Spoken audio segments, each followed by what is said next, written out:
Hi hello friends, అందరూ ఎలా ఉన్నారు? నేనైతే చాలా బాగున్నాను. ఈరోజు మహారాష్ట్ర డిష్ తెల్ల పెసల కూర.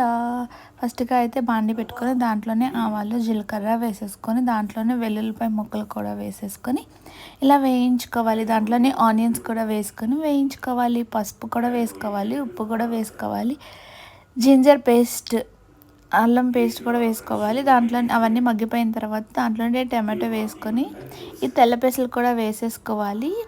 ఈ తెల్ల పెసలు ఏంటంటే అంతా ఒకసారి కలిపేసుకోవాలి. ఈ తెల్ల పెసలు ఏంటంటే మనకి ఇక్కడెక్కడ దొరకవు, అవి మహారాష్ట్రలోనే మొలకెత్తిన తెల్ల పెసలు దొరుకుతాయి. అంతా ఒకసారి మగ్గిపోయిన తర్వాత ఇలా మూత పెట్టుకోవాలి. మూత పెట్టుకున్నాక ఇలా మగ్గిపోతుంది అంతా, చూసారా? మళ్ళీ ఒకసారి కలుపుకొని దాంట్లోనే కారం, దాంట్లోనే మన స్పెషల్ మహారాష్ట్ర మసాలా ఎలా చేసుకోవాలో నెక్స్ట్ వీడియోలో చూపిస్తాను. అంతా ఒకసారి కలిపేసుకోవాలి. చాలా అంటే చాలా బాగుంటుంది. రోటీలోకి అయితే ఎక్సలెంట్ ఉంటుంది అనమాట. నేను తిన్నాను. ఇది తర్వాత మనం మూత పెట్టుకోవాలి ఒక 10 minutes. దీంట్లో పొటాటో కూడా వేసుకుంటే ఇంకా యమ్మీగా ఉంటుంది. చాలా అంటే చాలా బాగుంటుంది, కానీ ఇక్కడ దొరకదు. నేను మొన్న మహారాష్ట్ర వెళ్ళినప్పుడు తిన్నా.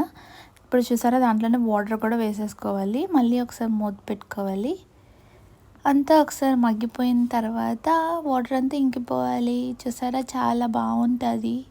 మీరు కూడా ట్రై చేయండి. కొత్తిమీర వేసి గార్నిష్ చేసుకుంటే మన యమ్మీ యమ్మీ తెల్ల పెసల కూర రెడీ అయిపోతుంది.